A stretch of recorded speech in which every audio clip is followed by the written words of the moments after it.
pessoal, todo mundo entrando. O Thiago já tá entrando. E aí, quinta-feira, quase sexta, vamos começar essa live. Eu vou com o fone, que eu acho que fica melhor também quando eu falo. Sim, coloquei aqui porque acho que o microfone fica melhor pro Bem pessoal melhor. ouvir também. Bem melhor. E aí, pessoal, vocês estão escutando? Dá o Como é que tá a feedback. conexão aí? Estão ouvindo bem? A minha, no dia de live, eu não deixo meu namorado fazer nada. Não pode nem assistir TV. Não vai, Ah, é bem isso. não Não, e vai usar na internet. eu sou professor também, né? Uhum. E a gente tá dando essas aulas todas online agora, né? Então eu Uhum. também, na hora que eu vou dar aula, todo mundo tem que desligar, nem o Wi-Fi do celular eu deixo usar para Nem poder dar joguinho, aula. né? Exatamente. Pois é. Ó, o pessoal entrando. Eu vou fixar o tema da live. Gente, já vai respondendo aí. Qual é a área de vocês? Qual a graduação de vocês? Quem está assistindo essa live tem graduação no quê? Já respondam aí. Eu vou colocar aqui o tema da live. E podem ir colocando da onde que é o pessoal também, né? Isso também. Pra gente ver a diferença. Você tá em Brasília ou onde você tá Brasília. hoje? Brasília, né? Pra vocês terem uma ideia, aqui em Curitiba hoje amanheceu 5 graus e agora deve estar por volta de 10, 11 graus. Olha, A a Carol, doutora minha Caroline namorada, tá aí. minha namorada. Beijo, Nossa, eu amor. acompanho. Ela posta bastante sobre estética, harmonização facial. Eu adoro. É isso, Então, tô sempre é isso aí. acompanhando também. A doutora Caroline, né? Doutora Caroline Marinho, Caroline. exatamente. Sim, acompanho as postagens dela. Olha só. Perito Judicial de Pessoal de Belém. Florianópolis. Oi, tudo bom? Pode responder essa formação também. Todo mundo, gente, pode responder aí a formação de vocês, contabilidade, direito, Vitória. Londrina. Uhum. Londrina, eu estudei em Londrina, me formei lá. Ah, lá também deve ser frio, né? Um pouco menos que aqui. Aliás, bem menos que aqui. Londrina ainda é uma cidade relativamente quente. Uhum. São Paulo, pessoal da biomedicina aí. Pessoal, tem muita gente de formações variadas, né? E isso é muito Sim. interessante porque na perícia, em ambas, na perícia judicial e na criminal, tem várias atuações. Então, eu acho que a gente já pode até começar, Thiago. Vamos começar se apresentando, né? Então, Ótimo, maravilha. vamos primeiro com você. Então tá bom. Vamos lá, já. Eu sou biomédico, né, por formação. Na verdade, para começar antes disso, eu sou paulista de nascimento, né, mas praticamente paranaense aí de coração. Eu moro mais tempo no estado do Paraná do que eu morei no estado de São Paulo. Então, eu nasci no estado de São Paulo, mas com 17 anos eu já me mudei para Londrina, como eu disse, foi onde eu fiz a minha graduação e o meu mestrado, né? E durante o mestrado eu acabei prestando alguns concursos aí e hoje, atualmente, trabalho como perito criminal na Polícia Científica no estado do Paraná. Também sou docente na área de terceiro grau, dou aula para cursos na área da saúde, né? Há tanto tempo quanto eu sou perito, né? Eu comecei a minha vida profissional tendo essas duas áreas aí paralelamente, né? A docência e a perícia criminal, né? Então, até conto uma piada que os alunos às vezes perguntam, os meus alunos de graduação, né? Professor, você trabalha também ou só dá aula, né? Essa é uma das perguntas que eu ouço. E aí eu sempre digo, meu outro trabalho é que eu sou servidor público, que o pessoal também acha que não trabalha, né? Então, resumindo, eu tenho duas profissões que eles acham que a gente não trabalha, mas pelo contrário, trabalha muito, né? Então, basicamente, essa é a minha formação, né? Como eu disse, sou biomédico, sou mestre em patologia e fiz o concurso da polícia em 2007. Desde então, atuo tanto na área da perícia criminal quanto na docência aí do nível superior. Agora, se apresente aí um pouco também. Eu acho interessante, a biomedicina também é interessante para perícia judicial. Tem até entrevista no meu canal com o Dr. Malfatti. Ele também é biomédico e ele fez mestrado em bioquímica e ele atua nessas duas áreas também na perícia judicial.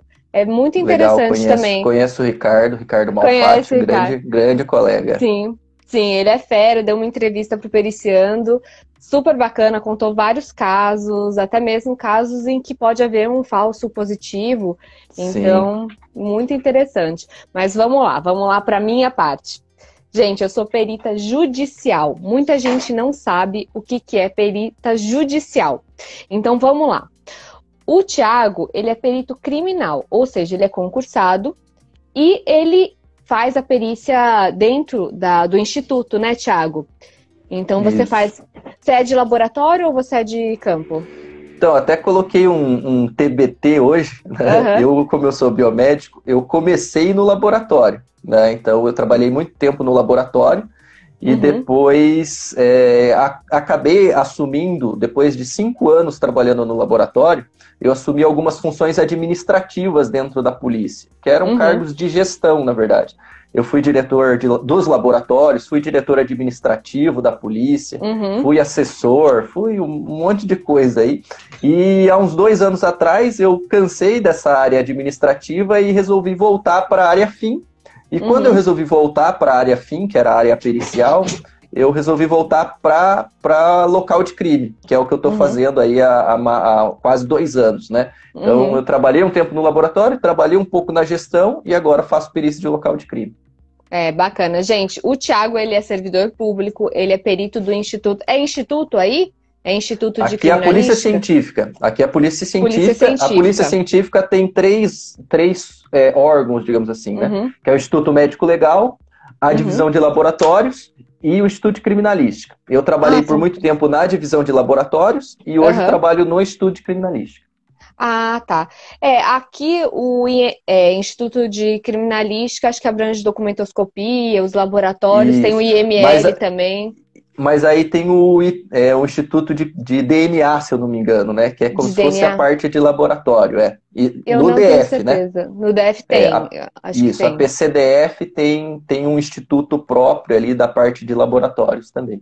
Tem muitas ramificações, tem o Instituto de Identificação também. Sim. E tem vários predinhos lá. Eu já fui no de identificação e no de criminalística. Eu já fui nesses 2 prédios, mas o de DNA e o IML eu ainda não fui. No IML eu prefiro não ir, mas não tão cedo.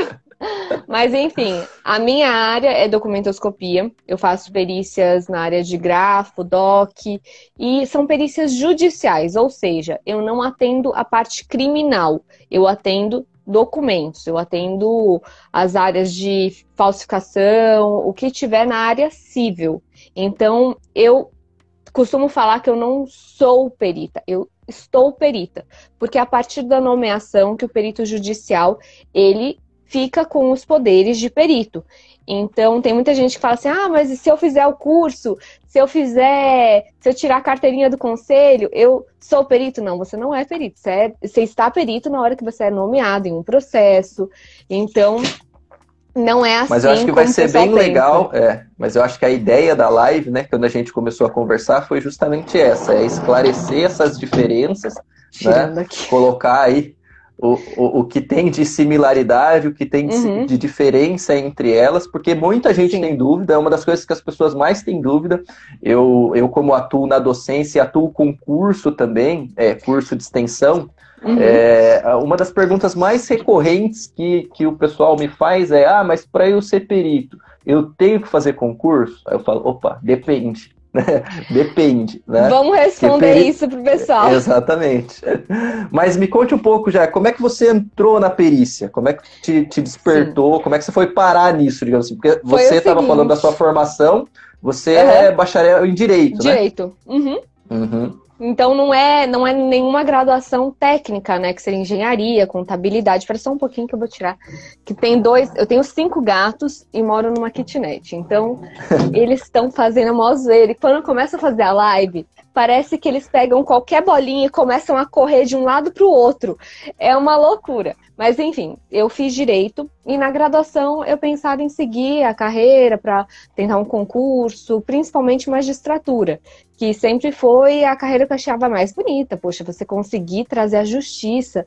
Então, eu pensei em começar a estudar para concurso e para magistratura. E aí, quando eu terminei a graduação, aliás, eu estava um pouquinho antes de terminar a graduação, meu pai falou assim, Jaque, vem trabalhar comigo, eu te passo uns laudos, você vai, você monta, né? E aí eu comecei, aí que eu tive o primeiro acesso à grafoscopia. Foi assim que eu encontrei a grafoscopia. Então eu comecei a fazer os laudos, os pareceres dele, e nisso eu terminei a faculdade. E quando eu terminei a faculdade, eu pensei, vou estudar. E meu pai falou assim, não, tudo bem, você pode até estudar, mas eu não vou pagar cursinho para você. Então, se você quiser, você vai trabalhar. Eu te dou o cursinho de grafo e você vai atrás, entendeu? Você tem a prática, você sabe fazer. Então, se você quiser estudar, você vai pagar seus cursinhos, você vai se virar. É tudo bem, né? Aí eu fui, eu entreguei meu currículo nas varas cíveis de Brasília, aí entreguei meu currículo, me inscrevi no tribunal e comecei, assim, 6 meses eu tive a minha primeira nomeação, eu já fazia os dele, então nesses 6 meses eu fazia os particulares, fazia os dele e fui trabalhando, quando chegou a minha hora eu comecei a fazer os meus aqui em Brasília. Aí fiz bem feitinho, tudo certinho, daqui a pouco fiz outro, daqui a pouco o juiz começou a nomear mais, então foram várias nomeações, aí eu comecei a ter mais nomeações no TJ, então não foi da noite pro dia, foi assim, foi conforme eles iam conhecendo a minha perícia, conforme iam conhecendo o meu trabalho, começaram a me nomear. Então, aí eu comecei a atuar e já tem 7 anos, né? Eu comecei em 2013. Então, em 7 anos eu consegui fazer meu nome, tem muitos juízes que já conhecem. Então, até teve uma pessoa que perguntou, falou, mas tem panelinha no tribunal. Eu falei, não é que tenha panelinha. O que que acontece? O juiz, ele conhece o trabalho de vários peritos. Então, vamos supor, ele conhece da Jaqueline, da Mariana e do José. Aí, ele vai fazer o quê? Ele vai nomeando esses peritos. Então, às vezes um desiste, às vezes um não pode. Então, ele vai fazendo esse rodízio, mas às vezes é mais difícil você entrar porque o juiz não te conhece. Então, isso Sim. acontece. Não é... Porque eu acho que essa é uma diferença grande para esclarecer, né? Porque o perito judicial é o perito de confiança do juiz, né? É o perito que ele confia a missão de esclarecer uma questão técnica, né? Sim, exatamente. Diferentemente do perito criminal, que é aquele que é investido em cargo público, o juiz do criminal nem sabe quem é o perito, né? Ele nem conhece, ele nunca viu o perito, né? E o perito, ele foi lá, fez a perícia, e diferente nas questões cíveis, né? É o juiz que nomeia o perito. Então, é o perito que ele escolhe, né? O perito, até você pode até citar um pouco melhor essas questões de nomenclatura, mas, salvo melhor juízo, o perito judicial também é chamado de perito nomeado, né? Ou perito louvado, acho que eu já ouvi esse termo também, né? Justamente louvado. Por isso. Porque o juiz vai lá e nomeia esse perito diferentemente do perito oficial, que digamos assim. Né? Exatamente. O perito criminal, como a gente colocou aí, é porque é o nome mais conhecido. Mas no processo penal, na verdade, eles chamam de perito oficial. Né? O perito oficial, que é aquele investido em cargo público, digamos assim. Que é a diferença do perito oficial para o perito judicial. Nomeado. Isso, do nomeado. Então, esse é o primeiro ponto que a gente já queria começar a live esclarecendo, né? A diferença do perito oficial, do criminal, para o judicial, né? O caso da Jaqueline, ela precisa fazer um concurso? Não, né? Ela precisa ter a confiança do juiz para isso. E aí, uma coisa que as pessoas têm muita dúvida, e até eu tenho muita dúvida, né? Você contou um pouco isso, mas talvez deixar isso um pouco mais claro para o pessoal que quer ir para essa área, é como conseguir essa confiança. Uma das coisas você já falou, que eu acho que é importante, é se qualificar, né? Ter um currículo mínimo que chegue para o juiz, porque assim, ele vai ter que acreditar no seu trabalho, num primeiro momento, né? E o próprio nome diz perito, né? O perito vem do latim, perito, que é aquele que sabe por por instrução, né? Ou seja, aquele que é instruído. Sim. Então, a primeira coisa, eu quero atuar como perito judicial, né? Eu preciso me qualificar, eu preciso ter curso, eu preciso ter uma bagagem que me credencie a que o juiz fale, não, essa pessoa tem competência técnica para poder me atender nessa situação, né? Então, acho que você podia falar um pouquinho mais disso, porque o meu é mais tranquilo. Eu falo assim, o que você precisa ser para ser perito oficial? Passar no concurso, né? Você precisa passar no concurso. Ah, mas eu preciso ser formado em quê? Às vezes nem importa. Depende. Tem estado que não. Tem estado que é só ter ensino superior, tem estado que limita quais são as graduações, mas independentemente disso, o que você precisa é passar no concurso, né? Você não precisa fazer curso, pós-graduação, especialização. O pessoal me pergunta, professor, mas você precisa, para eu ser perito criminal, eu preciso fazer pós? Não, você precisa ter a graduação e passar no concurso. Muitas vezes a pós-graduação te ajuda se o concurso tem prova de título, né? Pontua para você ter uma melhor pontuação, uma melhor classificação. Mas falar que isso é obrigatório, não. Diferentemente do perito judicial, que aí ele precisa demonstrar que ele tem condição técnica através do currículo dele para conseguir efetivamente ser nomeado, né? Pode falar um pouquinho mais sobre isso para gente? Sim. Então, eu até falei quando eu estava falando da minha trajetória. Primeiro eu fiz o curso, eu me qualifiquei e depois o que eu fui fazer? Depois, mesmo tendo a prática com meu pai, eu não fiquei só no escritório, porque aí dependeria de demandas, de particulares, então eu fui atrás. O que eu fui? Eu fui em cada vara civil do Distrito Federal, cada vara civil do Distrito Federal. Então, assim, eu percorri o DF inteiro com um monte de currículo numa sacolinha, ia lá, falava com os diretores, falava, tudo bom, doutor? Eu sou a Jaqueline, eu sou perita em documentoscopia, tá aqui meu currículo. No meu currículo montei uma carta de apresentação, tudo certinho. Então, eu fui indo para me apresentar. Então, eu me apresentei nas varas. Essa é uma dica muito importante. Sim. Eu sempre falo para os meus alunos dessa área de atuação na perícia judicial, né? Porque muitas vezes você quer ser perito criminal, mas às vezes não sai o concurso agora, então, a gente tem visto... Ontem foi aprovado um pacote aí de socorro aos estados que praticamente vai congelar por um ano e pouco aí alguns concursos, né? Vai congelar salário, vai congelar um monte de coisa. Muito então, a gente sabe que, óbvio, a gente está passando por uma situação atípica, né? E isso vai dificultar aí para um curto espaço de tempo os concursos, né? Sim. Aí você vai ficar, mas eu vou ficar 1 ano, 2 anos esperando abrir o concurso, ou eu já posso atuar na área pericial? Não, já pode, mas aí tem que fazer isso, né?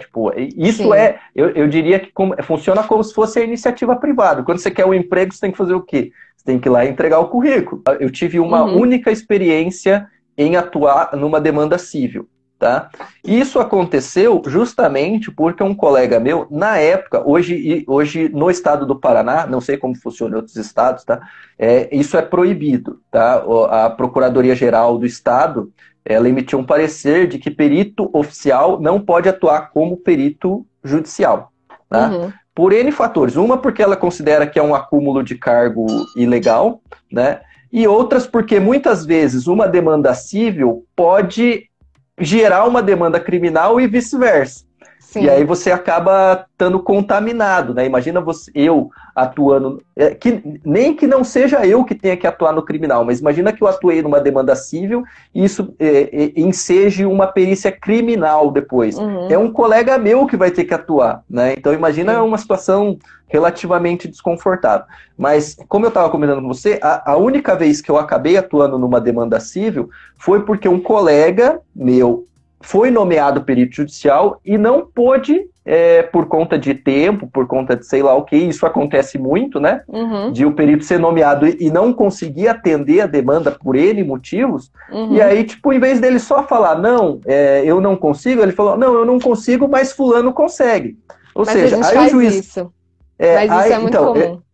Eu disse a indicação nesse sentido, né? Aham. Ou seja, tipo, ó, eu não posso, mas fulano pode. Ou seja, te Sim. abre uma porta, né? Aí, ou seja, você fazendo um bom trabalho vira uma alternativa para o juiz, digamos assim, quando ele não tem condição de nomear aquele que teoricamente seria o perito de confiança dele na Sim. primeira hipótese, né?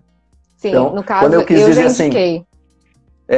então, quando eu falei de uma indicação, foi meio que nesse sentido, né? De Ah, um sim. outro perito indicar você, acho que isso Eu pode não ajudar, sei se talvez. já me indicaram. Acho que não sei se alguém já falou, mas assim, nunca Uhum. vi nenhuma petição, né? Eu, no caso, quando, por exemplo, às vezes eu sou nomeada equivocadamente. Então, por exemplo, uma perícia em medicina, aí me nomeiam. Eu falo, calma, Sim. não tenho graduação em medicina, eu não posso fazer uma perícia dessa. Então, por exemplo, eu conheço um perito médico. Então, ao invés de eu só falar que eu não tenho competência para aquele encargo, eu falo que eu tenho que renunciar porque não tenho aquela formação, mas indico a fulano que tem graduação em medicina e pode fazer essa perícia.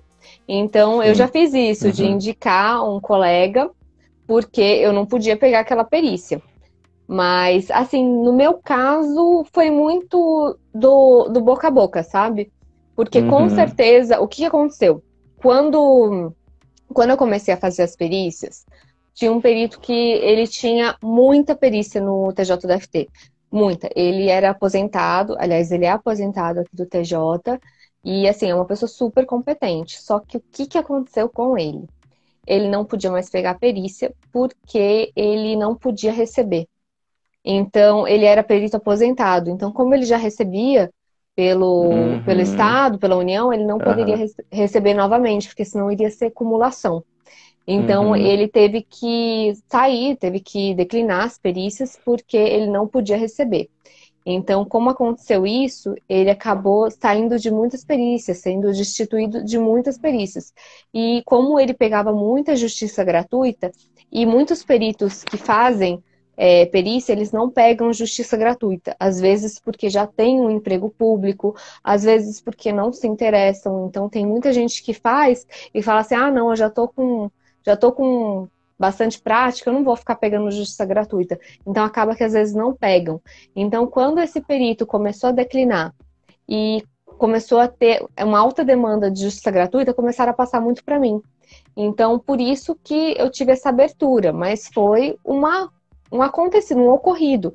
Então, Uhum. acontece, às vezes um perito está impedido num caso, então o juiz tem que nomear outro perito. Então, mas geralmente eles já vão naqueles que os colegas já conhecem, naqueles que já são mais conhecidos. Isso é comum, porque já se tem uma confiança naquele trabalho. Por exemplo, eu já vi perito ser nomeado e pedir para destituir do encargo. Então, aquele juiz, ele já perdeu tempo com aquele processo. Porque o Sim, perito que ele sim. nomeou falou que não estava mais no TJ. Então, eu já vi de tudo. Já vi perito Uhum. judicial falando que não estava atuando, ou que estava de férias, que não ia pegar aquele encargo. Então, assim, eu já vi de tudo. Então, o Sim, juiz, sim. realmente, ele tem medo de nomear um perito e aquele perito só atrasar o processo dele. Entendeu? O juiz, ele quer julgar, ele quer extinguir aquela causa. Então, E ao por isso que mesmo ele. tempo, né? E ao mesmo Aham. tempo, você ser uma alternativa para o juiz é importante, porque ele às vezes vai pegar, ser pego de surpresa, né? E vai Sim, precisar ter ali uma alternativa. Então, sim. bem colocado aí. Você falou, tem que ir lá, tem que dar a cara mesmo. Então, isso é bem bacana para esclarecer aí pro pessoal que está assistindo, né? Sim, já Deixa eu vi só. de tudo. Tem umas Vou perguntas mandar. aqui, Thiago. E eu vou aproveitar, você vai vendo, eu vou mandar dois abraços, um para Juliana aí da Associação Brasileira de Biomedicina, grande parceira, Aham. e para o Cristiano Quintas, que é delegado aqui no Paraná, Uhum. delegado do grupo de elite aqui do Paraná, do Tigre, grande Ó, amigo também. está assistindo aqui nossa live, que honra. Exatamente, o grupo de elite da Polícia Civil do Paraná aqui, o delegado Cristiano Quintas, mandou ali. Olha, tem uma pergunta aqui. Existe um estado que vocês consideram melhor para trabalhar como perito judicial? Moara, Então, eu acho que não depende muito do estado, mas sim onde você consegue se consolidar. Então, tem muita gente que está pegando perícia não sei onde, não sei onde, e às vezes você não vai conseguir fazer um bom trabalho. Então, isso pode te prejudicar ao invés de te ajudar. Então, eu acho que na sua localidade, se você consegue se dedicar mais, proceder a uma coleta de assinaturas presencial, isso vai ser muito melhor do que, por exemplo, vamos supor, se eu me inscrever no tribunal sei lá, do Amapá, aí eu não vou poder ir até o Amapá, né? Então, às vezes o perito acaba fazendo uma perícia mais ou menos. Então, eu acho que o E estado que você conseguir se consolidar é o melhor. E o que você conseguir se dedicar mais. E você, Thiago? então, na verdade, especificamente da perícia judicial, eu acho que você tem que atuar no lugar onde você efetivamente Eu mora, né? acho. Porque aí você vai ter mais, como você falou, mais subsídio aí para atender e fazer o trabalho de maneira Sim, adequada.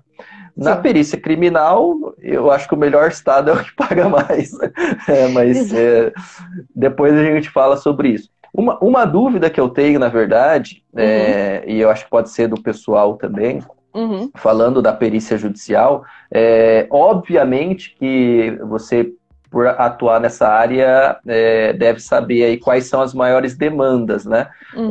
Disparadamente, eu acredito que seja na área de grafo, mas Sim. você sabe dizer outras perícias na área civil que também tem alguma certa demanda, assim, que são... Assim, eu posso falar da minha área, que é bastante comum também, que é a Tem parte de também. exame de DNA, né, para a questão civil, né, os testes de paternidade, Uhum, óbvio que isso demandam ter uma estrutura laboratorial, mas esses profissionais também atuam como perito, eles têm que ser uhum. nomeados como peritos judiciais para atender uma demanda civil, que seria, por Sim. exemplo, o teste de paternidade, né? Uhum, Então, eu sei que tem muita gente que é da área da biomedicina, que está assistindo aí também, fica como exemplo, né, que a perícia, por exemplo, na área de DNA civil, ela também pode acontecer, né? sim. A Jaqueline trabalha na área de grafo, que é a área de faz documentos também, né? Sim. Você faz documentos também, Eu né? faço doc, grafo e avaliação imobiliária, mas no TJDFT,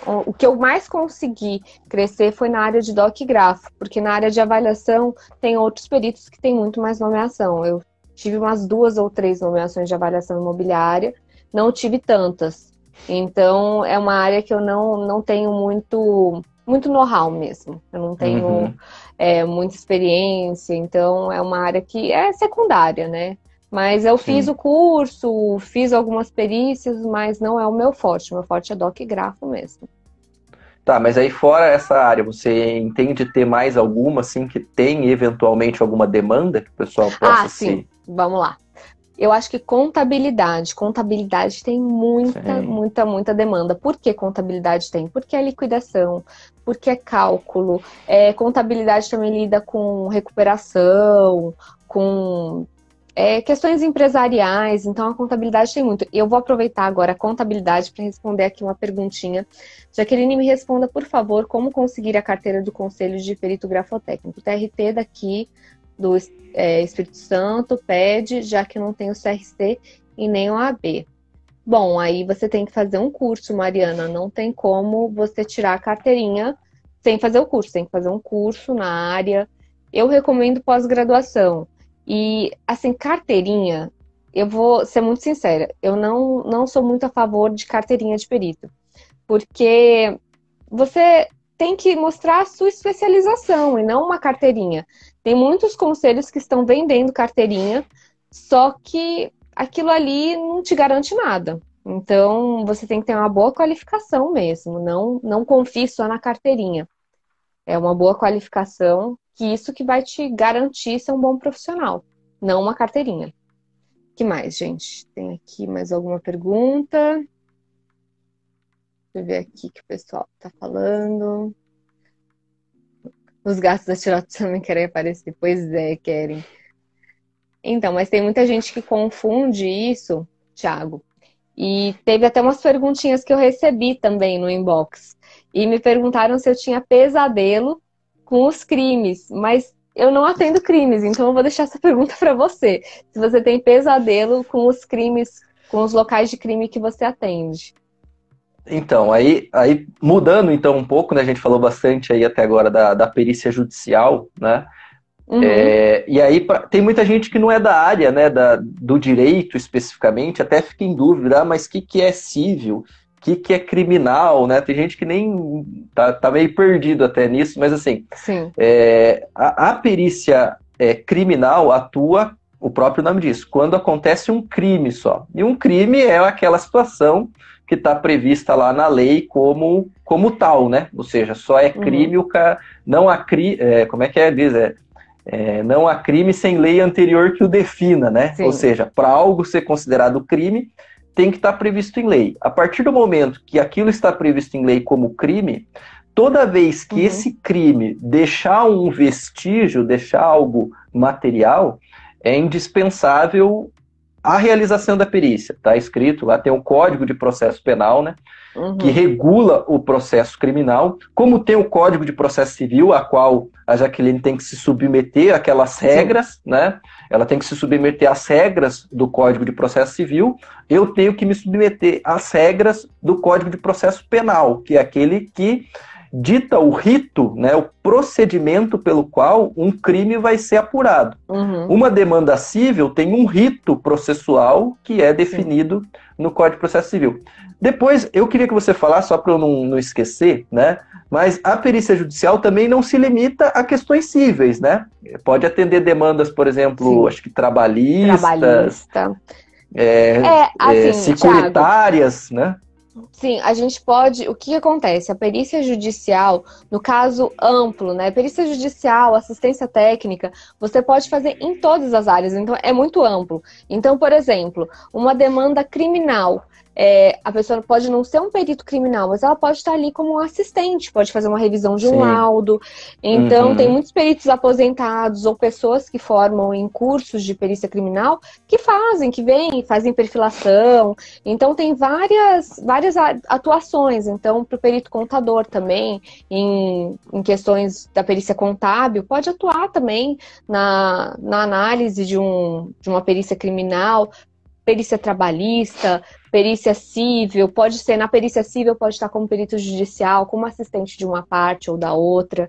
Então, até legal uma pra gente depois, muito ampla. Depois falar dessa questão do assistente técnico, né? Porque existe uma diferença. A gente está falando do perito. O perito é o cara do juiz, digamos assim. Independentemente dele ser o perito criminal ou o perito judicial, ele tem um compromisso com uma imparcialidade. Diferentemente do assistente técnico, que é contratado por uma das partes. Mas isso a gente pode falar daqui a pouquinho, né? Falando da perícia criminal, especificamente, que é a que eu atuo, né? Aí, como a gente já comentou, é necessário a aprovação do concurso público, né? E aí você só vai atuar em demandas que envolvem crimes, né? Então, como a Jaqueline disse, costuma ser um trabalho bem mais pesado, né, sob o ponto de vista psicológico, digamos assim, né?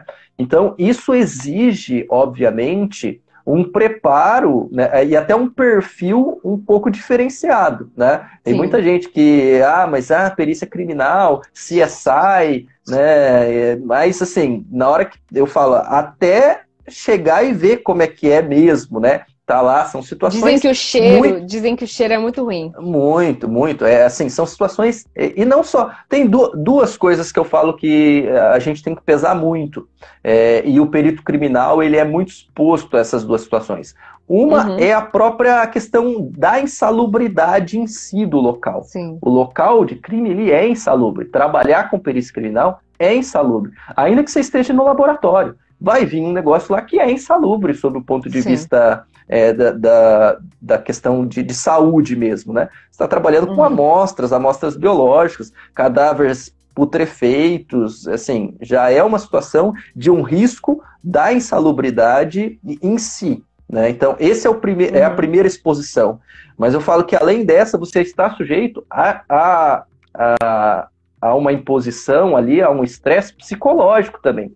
Porque a gente trabalha com o que há de mais nojento, mais repugnante na sociedade, entendeu? É pai matando filho, é filho matando pai, é vizinho matando vizinho. Então, assim, não tem um dia que você vai trabalhar que não tenha uma tragédia ou várias tragédias acontecendo, né? Eu falo, ainda que seja o traficante, o cara que já matou 10, que morreu numa troca de tiro, para alguém aquele cara importava, nem que seja para a mãe dele, entendeu? Então, assim, dificilmente você não vai trabalhar com uma situação de tragédia. Então, o perito criminal, ele quase sempre está exposto a uma situação de um estresse psicológico e um estresse físico bastante elevado, né? E se você não souber muito bem dissociar isso, né, separar isso da sua vida pessoal, vai acontecer isso que te perguntaram. Você vai ter pesadelo, você vai somatizar isso, você vai adoecer e aí você não vai conseguir trabalhar mais, né? Então isso é uma coisa que as pessoas têm que refletir. Eu quero investir, eu quero ser perito criminal, eu vou me dedicar, eu vou estudar para passar no concurso público. Tem que primeiro fazer essa reflexão. Eu tenho perfil para isso? Né? Eu tenho perfil para atuar com isso, né? Porque na TV é muito bonito tudo, né? Não tem cheiro, você se envolve muito pouco com o caso, né? Uma coisa é você imaginar aquele caso, outra coisa é você estar ali, ver o cara chorando porque o filho dele morreu ou porque o pai dele morreu, né? Então, assim, é estar naquela cena. Eu costumo dizer que quase todo mundo pode fazer uma brincadeira, pode descontrair no seu horário de trabalho. O perito criminal, não. Como é que eu vou fazer uma piada no local de crime? Né? Como é que eu vou fazer uma brincadeira? Como é que eu vou tirar sarro do meu colega? Né? Então, você está... E uma coisa que as pessoas às vezes não entendem é que, não, eu já vi um local de crime uma vez e foi tranquilo. Não, uma coisa você vê uma vez, outra coisa você vê sempre. Outra coisa, você vê isso por 30, sei lá quantos anos mais eu vou trabalhar, porque eu nem sei se eu vou aposentar mais com essas reformas, né? Então, imagina você ser submetido a esse estresse psicológico, né, durante muitos anos. E não é só uma situação de local de crime. Tem peritos da informática que trabalham, por exemplo, com casos de pedofilia. Imagina você ver situações de pedofilia todo dia. Todo dia. Eu chego para trabalhar, o que eu vou ver? Pedofilia. Né? Então, assim... você fazer essa reflexão se realmente você estaria disposto a trabalhar nesse nível de estresse psicológico, digamos assim, né? Saber se você tem saúde mental para dissociar tudo isso, porque, como a gente está falando, ser perito é muito gratificante você usar a ciência a favor da justiça. Mas você pode fazer isso em demandas cíveis, como você faz, e parece, pelo que a gente vê, é muito bem realizada profissionalmente, gosta muito do que faz, né? Ou criminalmente, como eu faço também, mas aí coloco aí as devidas ressalvas, digamos assim. Mas também, assim, eu acho que também tem muita pressão, né? Não é só a questão... O local já é algo muito pesado, mas é a pressão da sociedade. Tem casos em que a resposta, o perito tem que dar a resposta, e é uma pressão muito grande de todos os lados. Então, eu acho que também vocês lidam muito com a pressão da imprensa, da justiça mesmo, de as pessoas cobrarem de vocês uma resposta que, às vezes... não se pode dar uma resposta ali, então é muito difícil você estar com essa pressão de ter que dar a resposta rápido e ter que dar a resposta certa.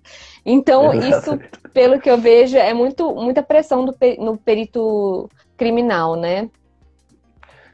Mas assim, que nem você falou, né? Às vezes tem que dar a resposta e dar a resposta certa. E a gente sabe que na ciência nem para tudo tem resposta. E pode acontecer que também nas situações cíveis, né, você chega e fala, não, isso aqui é inconclusivo, eu não consigo concluir. E o perito ele tem que ser muito verdadeiro, porque ele trabalha com a ciência, né? Ele não trabalha com empirismo, com achismo, com nada disso, né? E independentemente de ser judicial ou ser criminal, a responsabilidade do perito é muito grande, grande, né? Porque até o Código de Processo Penal, acredito que o civil também deve falar isso, que o juiz ele não é adstrito ao laudo, mas para ele formular uma decisão contra um laudo pericial, ele tem que justificar muito bem justificado, né? Ó, Sim. eu estou decidindo contrário ao laudo, ele tem que fundamentar muito bem essa decisão. E dá muito mais Sim. trabalho fundamentar uma decisão. Ele está falando, ó, essa assinatura é do fulano. E ele desconsiderar isso na decisão dele, ou o contrário, não aceitar aquilo como verdadeiro, ele precisa justificar muito bem justificado. Tanto o Código de Processo Penal, e como eu disse, eu acredito que o Código de Processo Civil também deva falar isso, que ele não é obrigado a aceitar aquilo que está no laudo. Mas, como eu disse, para ele peitar um laudo, digamos assim, imagina num caso criminal, eu chegar e falar assim, esse DNA que eu encontrei, esse sêmen que eu encontrei na vítima é desse cara, e ele falar, não, eu acho que não. Eu acho que não é verdade isso daí, não? Não, a chance de ser dele, né? Eu coloco, porque no laudo a gente coloca assim, ó, a chance desse perfil ser igual ao do fulano é de 1 em 1 quintilhão de vezes, né? Aí o juiz fala, não, mas então tem uma chance de não ser, né? É muito difícil. Pois, né? Então, essa questão das chances. E eu acredito que para a questão civil também, o juiz ir contra um laudo assim, ele precisa fundamentar muito bem isso, né? Sim. Sim, geralmente eles vão pelo laudo judicial e é muito, muito comum isso, né? Então foi por causa disso que eu comecei a me apaixonar, porque antes eu fazia os pareceres, os laudos do meu pai e assim eu não via aquele resultado. Então, para mim, a magistratura era o jeito de alcançar a justiça, era só a magistratura. E depois eu comecei a ver que não, que como auxiliar da justiça, eu conseguia trazer a verdade para aquele magistrado e aquele magistrado poderia fazer a justiça com base no meu laudo. Então, Isso foi o que foi mais gratificante para mim na minha carreira. Aqui, o pessoal perguntou, biomédico pode ser perito? Pode. Já está respondido. Teste de DNA, depois você assiste desde o começo, graduando. Assiste desde o começo que o Thiago falou bastante da atuação do perito judicial em biomedicina. Então, eu acho que a perícia... Diga. Não, pode falar, pode concluir, que aí eu vou puxar o gancho. A perícia, as duas, né? Tanto a criminal quanto a judicial, é para trazer a justiça. Então, assim, às vezes a gente tem um pensamento, quando a gente faz direito, a gente tem um pensamento fechado de que o juiz traz a justiça. E não é bem assim. Tem todo um grupo de pessoas que vão auxiliar ali, advogados, peritos. Então, aquelas pessoas que fazem parte do processo também auxiliam.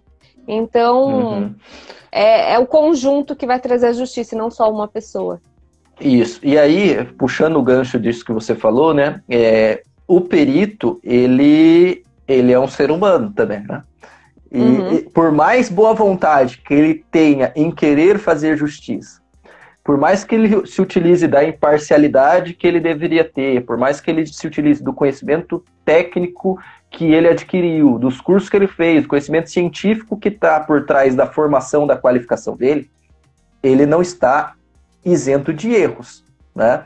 Então, para trazer justiça, que eu vejo que é fundamental também a figura do assistente técnico, né? Sim. Que é contratado pelas partes justamente porque antigamente o assistente técnico na área civil, tá? Só para o pessoal saber, ele sempre existiu, né? Mas na área criminal ele é, digamos assim, meio que uma novidade, porque até 2009 essa figura não existia, né? Sim. Ele passou a existir depois de 2009, quando houve uma reforma do Código de Processo Penal.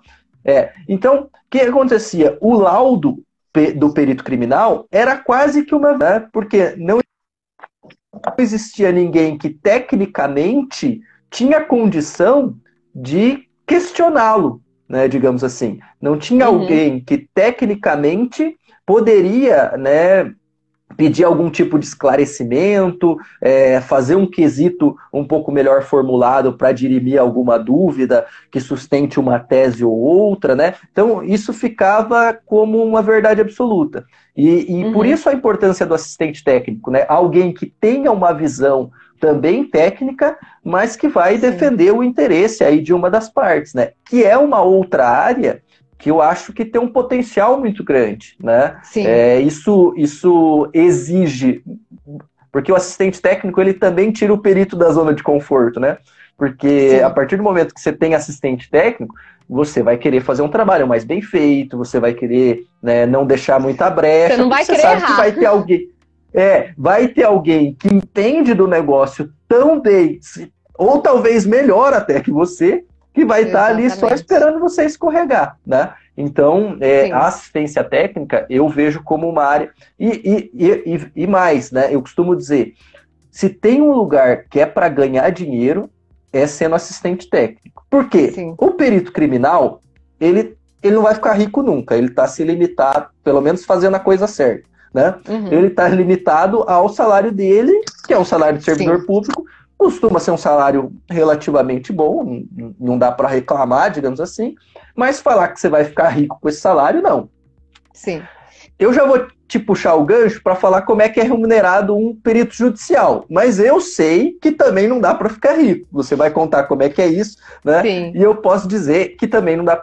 Mas sendo assistente técnico, o cara aí Dá pra ganhar um oferta pouquinho e mais. demanda, né? O cara pode pedir o que ele achar que ele merece para ser assistente técnico de uma Sim. dessas partes, né?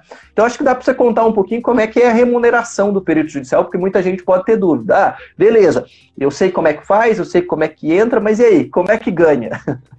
Então, o que que acontece? Você vai ganhar por perícia. Então, não é um salário. Você, como eu disse no começo, você não é perito, você está perito. Então, você vai ser nomeado naquela demanda. Geralmente tem mais justiça gratuita que justiça paga. Justiça gratuita são laudos, são trabalhos periciais que você faz para beneficiários da justiça gratuita, ou seja, hipossuficientes. Pessoas que não têm como custear a perícia judicial, o tribunal custeia. Então, às vezes o tribunal, no caso de São Paulo, a defensoria, no caso aqui de Brasília é o tribunal do TJDFT. Isso é tabelado, Jaqueline? Tem. É tabelado? E a tabela é lá embaixo, porque o que acontece? Eles têm muita perícia, eles não vão pagar 3 mil uma perícia, 4 mil uma perícia, eles vão pagar R$300 uma perícia. Então, assim, você nem conta com esse valor, porque essa perícia você vai fazer de graça, tá? Essa perícia, para hipossuficiente, você vai fazer de graça, o tribunal, o juiz vai te nomear, vai pagar lá seus R$300, mas, gente, isso daí não vai cobrir seus trabalhos, não vai cobrir seus custos. E você vai começar a tirar quando você tiver uma média de justiça gratuita, que são perícias que têm justiça gratuita, e perícias pagas por particular. Então, as perícias pagas por particular, você pode cobrar o valor que tiver complexidade. Então, vamos supor, eu tenho uma assinatura, eu vou cobrar um X. Então, 3, 4 mil. Agora, eu tenho 100 assinaturas, eu não vou cobrar só isso. Entendeu? Porque o trabalho é muito mais complexo, vai me exigir mais horas. Então, cada perícia. Então, por exemplo, uma perícia uma avaliação de imóveis. Num imóvel pequenininho, eu vou cobrar um X. Um imóvel grande, uma loja de shopping, eu vou cobrar mais caro, entendeu? Então, vai depender muito da complexidade do caso. Então, só para eu tentar entender também aqui, o pessoal talvez entender, né? Na justiça gratuita existe uma tabela de valores para determinadas perícias lá. Dependendo da perícia, embaixo tem um. Tudo bem, lá embaixo, mas aí é tabeladinho. Sim. Nas perícias que não são, que a causa não atende à justiça gratuita, né? Ou seja, alguém vai pagar por essa perícia, certo? Sim. Geralmente, como diz, né? O ônus da prova é de quem acusa, né? Tô falando certo ou... Depende. O juiz, às vezes, por exemplo, tem vezes que o juiz dá o ônus da prova para quem suscitou a falsidade. Então, às vezes, o juiz fala para pagar a parte que suscitou, que alegou que é quem essa tá falsidade. Alegando. Sim, tem vezes ou que ele pode inverter o ônus da prova também, né? Pode inverter. Às vezes ele inverte, por exemplo, é uma empresa, é um banco. Aí ele inverte o ônus da prova e mesmo que for a dona Mariazinha, mas o Santander, o Banco do Brasil, um banco tiver no réu, tiver como réu, aí ele manda a empresa, né, um banco, vai ter que pagar a perícia. Mas o que acontece? Nem sempre ele faz isso. Então, às vezes, você vai fazer uma perícia para uma parte que, por exemplo, não é hipossuficiente, né? Um Banco Santander. Então, você vai fazer aquela perícia, só que você vai receber R$300. E você não pode questionar o juiz disso, que eu já vi perito Mas isso questionando porque o juiz... Isso porque o juiz arbitrou o valor do honorário, certo? Ele deu o ônus da prova. Então, por exemplo, se ele onera, mas ele também pode homologar os honorários, aí ele fixa os honorários. Deixa eu explicar, vamos lá.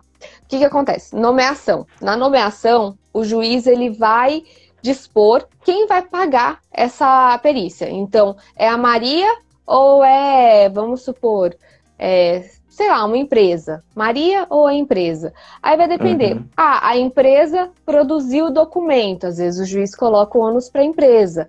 Mas a Maria alegou a falsidade. Aí vai a Maria. Entendeu? Vai depender. Tem vários juízes, vários entendimentos. Então aqui ele vai na nomeação, ele vai dispor quem vai pagar os honorários. Aí, vamos supor, justiça paga. Aí não. Quem vai pagar é a empresa, que tem dinheiro. Aí ele vai dar o prazo para que eu formule a minha proposta de honorários. Aí vamos supor, eu muito esperta, falei, eu quero 10 mil nessa perícia, né? 10 mil, uma perícia simples. Aí o juiz vai lá, aí volta para as partes. Aí a empresa vai poder se manifestar, a empresa vai falar, não, esse valor está muito alto, ainda mais se ela tiver assistente. Tendo assistente, ele vai falar, a empresa o preço pode ter mais fundamento. Disso aí. Sim. Aí o assistente pode ajudar nessa manifestação e ele vai falar, não, essa perícia está muito cara. Aí volta para o perito. Aí o perito resposta à impugnação. O perito responde aquela impugnação que foi feita aos honorários dele e aí volta para o juiz. Aí quem decide é o juiz. Aí se o juiz entender que eu mereço R$1.000 naquela perícia, ele vai fixar ali. Ou se ele entender que eu mereço mais, ele que vai saber o que ele vai fixar ali, mas aí depende do juiz, tá bom? Mas então, assim, o que acontece? Vai para você definir os honorários, né? Sim. E aí, uma pergunta que eu sempre recebo, né, de ex-alunos meus que estão começando, já se qualificaram, aí eles mandam pergunta para mim, como eu não sou perito judicial, eu sou perito criminal, né, e eu não sei responder. Eles falam, professor, mas quanto que eu cobro? Né? Eu falo, eu não faço ideia, mas se você quer uma sugestão, eu pensaria em mais ou menos, eu estipularia hora de trabalho, né? Quanto custa a sua hora de trabalho? E você teria que estimar quantas horas você demoraria para fazer isso, né? Mas assim, eu falando como sugestão, eu não faço ideia, né? Eu queria que você passasse aí qual que é o seu critério para definir honorário. Tiago, então, eu vou passar um vídeo, eu vou postar um vídeo. Já tá pronto, só tô definindo a data, porque eu costumo postar 2 a 1 vídeo por semana, mas já tá prontinho. E ele fala justamente disso, qual cálculo o perito deve fazer para estipular os honorários. Você não quer dar spoiler? Você não quer dar spoiler. É porque é muito comprido, o vídeo tem 20 minutos. Então, assim, eu vou falar de tudo. A minha hora tá 350. Aí eu falei isso para um colega meu. Ele virou para mim e falou, 350? Então você tá ganhando 60 mil por mês? Eu falei, não tô ganhando 60 mil por mês. Aí ele já achou que eu tava rica. Eu falei, não é bem assim. Aí eu falei, não, você não tá levando em consideração que eu pago escritório, você não tá levando em consideração que eu pago contabilidade, você não tá levando em consideração que eu pago imposto, você não tá levando em consideração que eu pago secretário, você não tá levando em consideração um monte de coisa. Aí eu falei pra ele, a conta, e outra coisa, eu não recebo R$350 a hora todos os dias, eu só recebo quando eu tenho esse tipo de perícia. Então, e quando eu faço a justiça gratuita, que eu gasto 10 horas fazendo e recebo R$300? Você não levou isso em consideração. Então, assim, é essa conta que eu vou passar no vídeo e com tudo, com custo de escritório, com custo para perícia, com qual cálculo você deve fazer quando você tem nomeações. Então, olha, você vai ter metade de justiça gratuita. Então, você tem que saber o quanto você vai cobrar na justiça paga. Porque senão você não vai ter como pagar o aluguel, você não vai ter como custear a sua atuação. Então, assim, a gente tem um fardo de empreender. Quem está na perícia judicial tem esse fardo de empreender. Então, você tem que saber de negócios, você tem que saber fazer cálculo, você tem que saber que você tem custos. Então, os meus custos, eu tenho que pagar. Então, como é que eu vou fazer os cálculos para conseguir esse dinheiro para pagar esses custos? Então, isso que eu fiz. E como você disse, você também não pode fugir de um valor de mercado, senão uma das partes vai falar, não, mas pera lá, né? eu sei que isso aí não custa esse valor, e aí vai pedir impugnação do honorário, e entre outras coisas. Uma dica que eu dou é, se a pessoa que perguntou quanto cobrar, essa pessoa procura na internet quanto que outros profissionais cobram. Procura saber o quanto outros profissionais cobram, e aí você também vai ter uma noção. Porque às vezes a pessoa está começando, ela não sabe quanto cobrar. Então veja outros profissionais, procure processos em que tenha nomeações de profissionais. Procure esses processos, dê uma olhada nas propostas de honorários. É uma dica que eu dou para quem quer saber isso daí. Eu já tinha, porque como meu pai já atuava, eu nunca precisei saber, eu já sabia o preço dele. E eu comecei cobrando o preço dele. Então não teve essa dificuldade. Mas para quem não sabe, eu acho que deve procurar sim. O que mais? Bacana. Tem algumas perguntas aqui. Não sei se não vai encerrar nossa live aí, não vai? Eu acho que está acabando o nosso tempo. Estamos em 58 minutos, Thiago. Não, mas foi muito, muito bacana. Acho que esclareceu bastante aí para o pessoal essa diferença, né? Principalmente aí para o pessoal que quer atuar na perícia judicial, né? A perícia criminal, como a gente falou, é concurso, o pessoal tem que estudar para concurso, não tem muito segredo, né? É ser servidor público, então acho que foi muito bacana, foi muito legal para esclarecer essas diferenças. Pena que às vezes é pouco tempo, né? Mas quem sabe a gente não marca uma próxima aí também para esclarecer mais coisas, pessoal. Foi muito bacana, acho que o pessoal deve ter curtido aí. Ai, que bom que gostaram. São ramos diferentes, tem muita gente que confunde, Thiago. Então, assim, eu comecei a fazer, eu tenho o canal Periciando, que é um canal que eu falo sobre perícia judicial, e eu comecei o canal justamente por causa disso. E quando eu ia em algum lugar, eu falava, eu sou perita judicial. E as pessoas falavam, você trabalha na polícia? Daí, não é bem assim. Vamos lá, que eu vou te explicar o que é perícia judicial. Bem isso. Então, eu tinha que explicar toda vez. Então, sempre eu tinha que falar o que é perícia judicial. Qual a diferença de perícia judicial para perícia criminal? Então as pessoas não entendiam isso. E com o canal eu consegui explicar isso de uma maneira mais fácil para todo mundo. Só faltam mais 30 segundos para a gente terminar essa live. Dá o recado final, Thiago. Pessoal, prazer revê-los aí. Sigam lá, que o pessoal do meu Instagram, sigam lá a Perita Tirotti, né? Isso. E o pessoal da Perita Tirotti me segue lá. Sigam o Thiago. Gente, quem quiser concurso é com ele, tá? Então, gente, vamos finalizar a live. Quem gostou, dá um print.